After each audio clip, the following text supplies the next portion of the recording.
Most of the papyri in this collection have biblical texts written on them, but here is one that is non-biblical. This text was actually written by St Basil of Caesarea, and it's one of his writings for monks. His rule was immensely influential and still is to this day among Eastern Christians. In the West, the Rule of St Benedict is particularly important, but in the East, it's the Rule of St Basil that is fundamental. Now, St Basil's rule is full of details about this or that aspect of monastic life, but it is chock full of the scriptures too. And it starts off with magnificent simplicity, reminding every monk and nun who reads this rule of their fundamental vocation, one that they share with the universal church. It starts off with this quotation: "Love the Lord your God with all your heart and all your soul and all your strength and all your mind, and love your neighbor as yourself," a text familiar to all of you. St. Basil is saying that even if your monastic life is all in order, but you do not love God and love your neighbor, then there's something fundamentally wrong. And that concern for charity shines through in St. Basil's own life. As a bishop, he founded a major institution which combined the functions of a hospital and a hospice and a soup kitchen and a vocational training center for men looking for work. Now, Basil was a Greek, born in what is now Turkey and given the best possible Greek education in Athens. But this text is written in Coptic.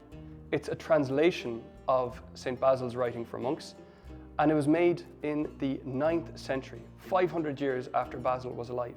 So it shows that in the world of Egyptian monasticism, Basil was immensely influential.